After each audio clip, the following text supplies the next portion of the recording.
Hello guys! So ayan no, kakain tayo. O hello din yung sabi ng apo ko.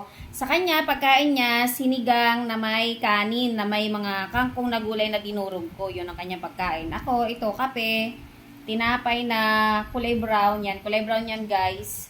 At syempre, meron tayong palaman. So ayan guys, kain tayo.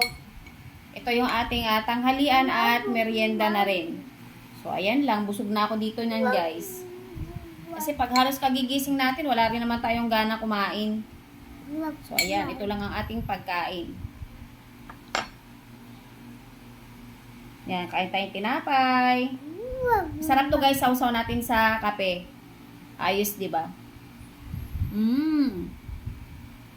Sarap. Sis kayo naman. Am na. Nagtatago na sa camera yung apo ko kanina. Nag-ahay siya.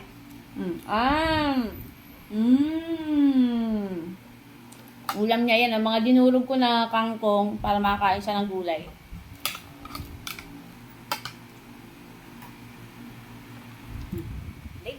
Later. So, ayan guys, no? Breakfast. At merienda, tanghalian na natin guys. Yan. Isahan na.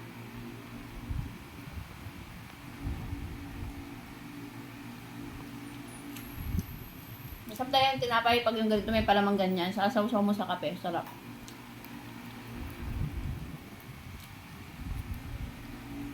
Iba yung lasa niya. Malat-alat na malamis-namis.